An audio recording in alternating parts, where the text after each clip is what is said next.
বন্ধুরা, বঙ্গোপসাগরে তৈরি হয়েছে ঘূর্ণাবর্ত। আর এই ঘূর্ণাবর্ত থেকে দক্ষিণবঙ্গের একাধিক জেলায় নিম্নচাপ প্রবেশ করতে পারে। তো কবে থেকে নিম্নচাপ প্রবেশ করবে, এছাড়া এই ঘূর্ণাবর্ত থেকে ঘূর্ণিঝড় তৈরি হওয়ার সম্ভাবনা কী পরিমাণ আছে, আজকের দিনে ঘূর্ণাবর্তের আপডেট পরিবর্তন হয়েছে কিনা, তারপরে দেখে নেব যে আজকে এবং আগামীকাল কোন কোন জেলায় কী পরিমাণ বৃষ্টি হতে পারে, তাতে কোন সময় থেকে বৃষ্টি থাকবে। আজ 31শে আগস্ট শনিবার 2024। চলে এলাম আমরা সরাসরি লাইভ ট্র্যাকিংয়ে। আমরা প্রথমে দেখে নিচ্ছি ঘূর্ণাবর্ত।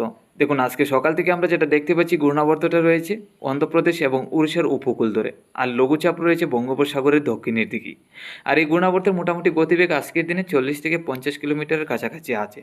তো আগামীকালকের মধ্যে যদি যাই, তাহলে কিন্তু এই ঘূর্ণাবর্তটা আগামীকাল অন্ধ্রপ্রদেশের উপর ল্যান্ডফল করবে আমরা দেখতে পাচ্ছি, যার কারণে এই ঘূর্ণাবর্ত থেকে ঘূর্ণিঝড় তৈরি হওয়ার সম্ভাবনাটা খুবই কম।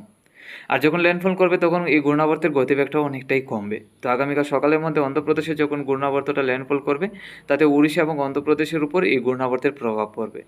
তারপর আগামী 2 তারিখ 3 তারিখের মধ্যে গেলে বঙ্গোপসাগর থেকে দক্ষিণের দমকা হাওয়া বইতে থাকবে, এরই মধ্যে নিম্নচাপও। তো আমরা চলে যাচ্ছি নিম্নচাপে, দেখে নিচ্ছি যে নিম্নচাপের কী পরিস্থিতি, কবে থেকে নিম্নচাপ দক্ষিণবঙ্গে প্রবেশ করার সম্ভাবনা, তাতে ত্রিপুরা সহ বাংলাদেশের একাধিক জেলায় কত তারিখ থেকে প্রবেশ করতে পারে। তো নিম্নচাপে আমরা যেটা দেখতে পাচ্ছি, আজকের দিনে বঙ্গোপসাগরে এই ঘূর্ণাবর্তের নিম্নচাপগুলি অন্ধ্রপ্রদেশের উপরই আছে, অন্ধ্রপ্রদেশের সাইড নিয়ে হায়দ্রাবাদের দিকে। এছাড়া উড়িষ্যার সাইড নিয়ে তেমন নিম্নচাপ নেই, বঙ্গোপসাগরে তেমন নিম্নচাপ নেই, হালকা পাতলা নিম্নচাপ থাকবে। আগামীকালকের মধ্যে গেলে অন্ধ্রপ্রদেশের সাইড নিয়ে নিম্নচাপগুলি থাকার সম্ভাবনা, ঘূর্ণাবর্তটা তো অন্ধ্রপ্রদেশের উপর ল্যান্ডফল করবেই। 2 তারিখের মধ্যে গেলে আমরা দেখতে পাচ্ছি বঙ্গোপসাগরের উত্তরের দিকে কিছু নিম্নচাপ এগিয়ে আসবে, যার কারণে বাংলাদেশ এবং ত্রিপুরা রাজ্যের উপর কিছু নিম্নচাপ প্রবেশ করার সম্ভাবনা আছে 2 তারিখ থেকে।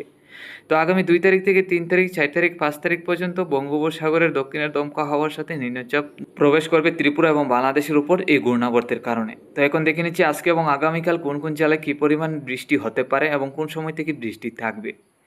আজকে সকাল থেকে আমরা যেটা দেখতে পাচ্ছি, বাংলাদেশ এবং আমাদের ত্রিপুরা, আসাম, শিলচর, শিলিগুড়ি, আলিপুরদুয়ার, গুয়াহাটি সহ আংশিক মেঘলাভাব আছে, এর মধ্যে বৃষ্টির কোনো সম্ভাবনা নেই। আজকে দুপুরের মধ্যে গেলে আমরা দেখতে পাচ্ছি কিছু নিম্নচাপ চলে আসবে চট্টগ্রামের দিকে, তাতে চট্টগ্রামের চিটাগাং, মহেশখালীর মধ্যে হালকা থেকে মাঝারি বর্ষণ। এছাড়া বাকি জেলাগুলির মধ্যে মেঘলাভাব থাকলেও বৃষ্টি তেমন থাকবে না। আমাদের ত্রিপুরা রাজ্যে মেঘলাভাব থাকবে, তবে তেমন বৃষ্টির সম্ভাবনা নেই। তাতে তাপমাত্রা যদি আমরা দেখি, আজকে দুপুরের মধ্যে 32 থেকে 33 ত্রিপুরা, বাংলাদেশ, আসামে, শিলচর, শিলিগুড়ি, আলিপুরদুয়ার, গুয়াহাটি সহ। তো মোটামুটি আজকের দিনে দুপুরে গরম থাকবে। আজকে বিকালের মধ্যে গেলে তেমন বৃষ্টির সম্ভাবনা নেই, আংশিক মেঘলাভাব থাকবে, তাদের কোনো রকমভাবে বৃষ্টি হবে না। আজকে সন্ধ্যারাত্রি থেকে রাত্রির মধ্যে গেলে কিছু নিম্নচাপ প্রবেশ করার সম্ভাবনা আছে, যা থেকে হালকা থেকে মাঝারি বর্ষণ হতে পারে আজকে মধ্যরাত্রির মধ্যে রংপুর, সিলেট, ময়মনসিংহে, এছাড়া রাজশাহীর সাইড নিয়ে। উত্তরবঙ্গে শিলিগুড়ি, আলিপুরদুয়ার, গুয়াহাটির দিকেও পারে থেকে অতি ভারী বর্ষণ থাকতে পারে, হালকা পাতলা চিটাফোটা বৃষ্টি হতে পারে আমাদের ত্রিপুরা, আসামের শিলচর, করিমগঞ্জ, হাইলাকান্দি জেলা, বাংলাদেশের সিলেটে। তারপর আগামীকাল সকালের মধ্যে গেলে আমাদের ত্রিপুরা এবং বাংলাদেশের কিছু জেলা পরিষ্কার, তাদের রংপুর, সিলেট, ময়মনসিংহের দিকে হালকা পাতলা ছিটাফোঁটা বৃষ্টি হলে হতে পারে। আসামে শিলচর, করিমগঞ্জ, হাইলাকান্দি জেলায় হালকা থেকে মাঝারি বর্ষণ। উত্তরবঙ্গে শিলিগুড়ি, আলিপুরদুয়ার, গুয়াহাটির দিকেও হালকা থেকে মাঝারি বর্ষণ থাকবে।